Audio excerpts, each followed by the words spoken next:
ಎಲ್ರಿಗೂ ನಮಸ್ಕಾರ. ಇವತ್ತಿನ ವಿಡಿಯೋದಲ್ಲಿ ಗರ್ಭಿಣಿಯರ ಬೆಳಗ್ಗಿನ ತಿಂಡಿಗೆ ಯಾವ ಆಹಾರ ಉತ್ತಮ ಅನ್ನೋದ್ರ ಬಗ್ಗೆ ತಿಳಿಯೋಣ. ಗರ್ಭಧಾರಣೆ ಸಮಯದಲ್ಲಿ ತಾಯಿ ಸೇವಿಸುವ ಆಹಾರವು ಮಗುವಿನ ಬೆಳವಣಿಗೆಗೆ ನೇರವಾಗಿ ಪರಿಣಾಮವನ್ನು ಬೀರುತ್ತೆ. ಆದ್ದರಿಂದ ಬೆಳಗಿನ ತಿಂಡಿಯನ್ನು ಎಂದಿಗೂ ಬಿಡಬಾರದು. ಪೌಷ್ಟಿಕಾಂಶಗಳಿಂದ ಸಮೃದ್ಧವಾದ ಉಪಹಾರ ತಾಯಿಗೆ ಶಕ್ತಿ ನೀಡುವುದರ ಜೊತೆಗೆ ಮಗುವಿನ ಆರೋಗ್ಯಕರ ಬೆಳವಣಿಗೆಗೂ ಸಹಾಯ ಮಾಡುತ್ತೆ. ರಾಗಿ ಗಂಜಿ ಅಥವಾ ರಾಗಿ ಮುದ್ದೆ. ರಾಗಿಯಲ್ಲಿ ಕ್ಯಾಲ್ಸಿಯಂ, ಕಬ್ಬಿಣ ಮತ್ತು ನಾರಿನಾಂಶ ಸಮೃದ್ಧವಾಗಿವೆ. ಇದು ಎಲುಬುಗಳನ್ನು ಬಲಪಡಿಸಿ ರಕ್ತಹೀನತೆಯನ್ನು ಕಡಿಮೆ ಮಾಡಲು ಸಹಾಯ ಮಾಡುತ್ತೆ. ಹಾಲು ಮತ್ತು ಒಣಹಣ್ಣುಗಳು. ಹಾಲಿನೊಂದಿಗೆ ಬಾದಾಮಿ, ಗೋಡಂಬಿ, ಖರ್ಜೂರ ಸೇವಿಸೋದ್ರಿಂದ ಪ್ರೋಟೀನ್, ಕ್ಯಾಲ್ಸಿಯಂ ಮತ್ತು ಶಕ್ತಿಯು ದೊರೆಯುತ್ತೆ. ಇಡ್ಲಿ, ದೋಸೆ ಅಥವಾ ಉಪ್ಪಿಟ್ಟು. ಸುಲಭವಾಗಿ ಜೀರ್ಣವಾಗುವ ಈ ಆಹಾರಗಳು ಹೊಟ್ಟೆಗೆ ಭಾರವಾಗದೆ ಉತ್ತಮ ಶಕ್ತಿಯನ್ನು ನೀಡುತ್ತೆ.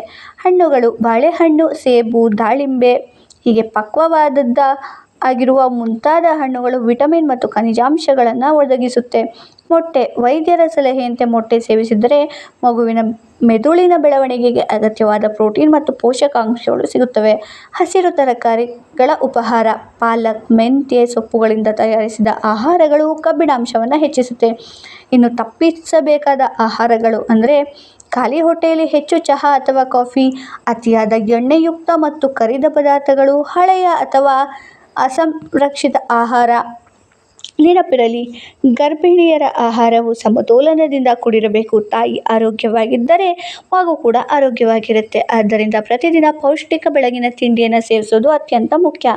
ಈ ಮಾಹಿತಿ ಇಷ್ಟ ಆಯಿತು ಅಂದರೆ ವಿಡಿಯೋನ ಲೈಕ್ ಮಾಡಿ, ಶೇರ್ ಮಾಡಿ, ಸಬ್ಸ್ಕ್ರೈಬ್ ಮಾಡಿ. Thank you for watching.